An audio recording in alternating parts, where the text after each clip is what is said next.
this time of year is, and that the playoffs aren't guaranteed to anybody. So it wasn't a players-only panic meeting. Make sure people keep writing that this is a meeting that we felt was necessary moving forward to going into the postseason.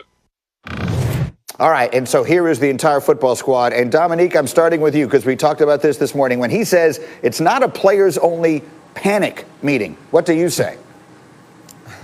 I mean, there's no such thing as a players-only non-panic meeting. Like, players-only meetings, like, they come about because the team is in disarray and somewhat in panic. If he just wanted to reiterate how important the playoffs are and how it's not just given, you can do that in the team meeting in the morning where the coaches are. You can do that in other meetings. When you want everyone out of the room but the players, it's normally because of some emotional component or some psychological component. There's some air that needs to be cleared. There's some tension between a position group or some tension between players and coaches. There's something that needs to be discussed. There's some sort of mindset switch that needs to be made. There's no point for a players-only meeting given what we know about their situation, because what we know about their situation is they have issues with injury and they have issues with performance. You can't talk somebody into performing differently. You can't talk someone's knee into being healthy. And unless one of those players has a time machine and can take Ben Roethlisberger back to when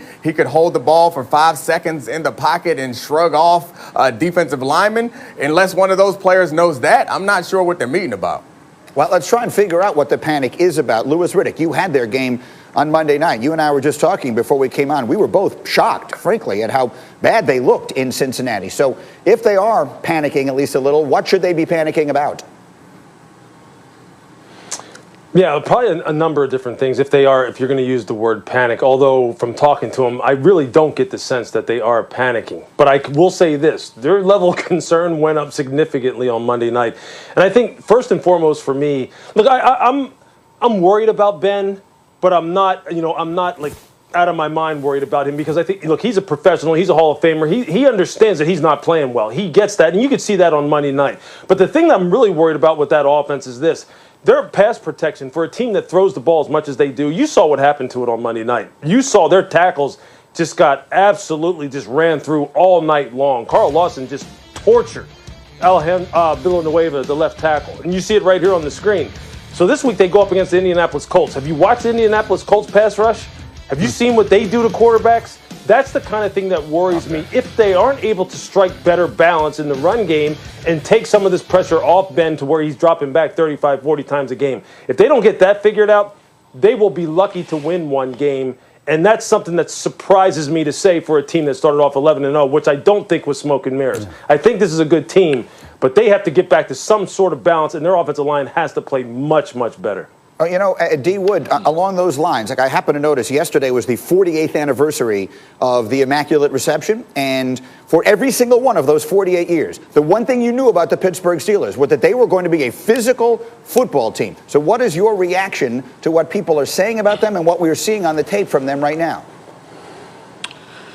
Greeny, they can't impose their will on anyone.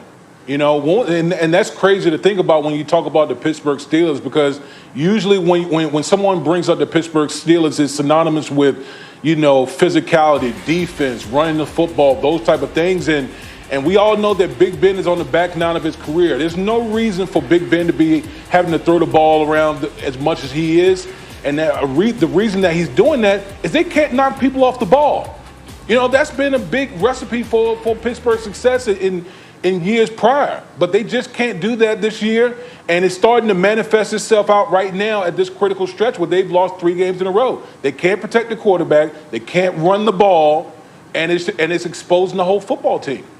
And so, Shefty, I've been waiting all week long to get to you on this, because let's talk about the Hall of Fame quarterback. You had the story earlier in the week that Ben Roethlisberger says he wants to come back next year. Yep. His cap number right now is over $41 million for next year. So how does that work?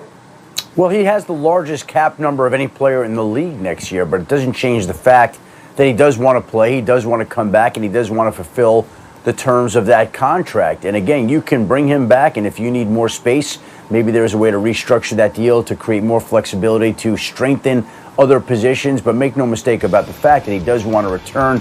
He feels like he's having fun. He likes the team. He likes the players on this team, even though it hasn't been playing well lately. And I know Lewis mentioned a better balance. There's been no balance here, right? There's been no running game that has been able to offset everything else. There's been a lot of defensive injuries, and this is a team that's now lost, 3 straight games to teams that you wouldn't ordinarily think the Steelers would lose to. They lost to the Washington football team, then Buffalo, and then Cincinnati in what was supposed to be a get-right game, but this team did not get right.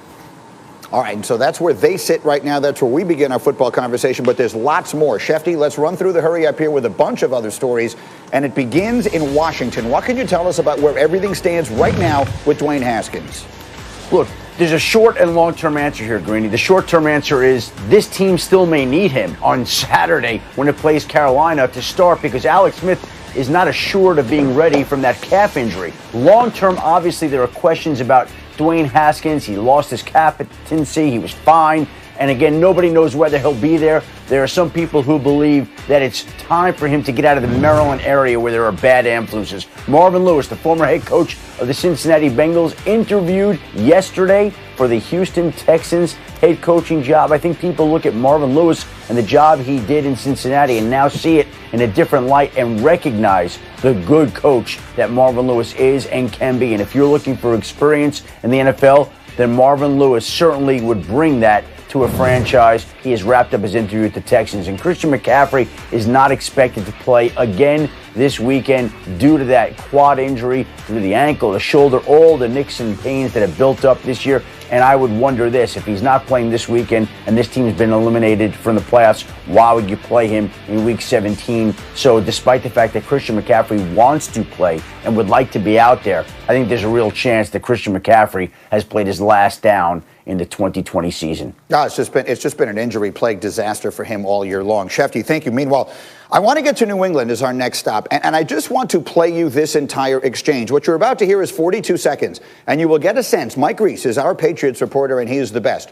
And he is doing his job. He's trying to find out if Bill Belichick is considering changing quarterbacks from Cam Newton to Jarrett Stidham this weekend. I just want you to hear how excruciatingly awkward this conversation was. 42 seconds worth, starting now. Were you sticking with Cam at quarterback? Yeah. Mike, we're not answering that question every day. I've been through this for a month. Totally respect that. I think just with the circumstances changing over the last, last couple days with the playoffs, that's why I asked. How about if I let you know if we're going to make a change? That sounds good to me. Is it partly due to competitive reasons that you don't want to let the Bills know? Like, any questions on Buffalo, Mike? Good, thanks, Bill. That pause is so excruciating to me. Maybe it's just the talk show host in me, but those 4.5 seconds where there is no sound, there's just that dead air, it makes me itch in places that I cannot reach to scratch. And I'm just picturing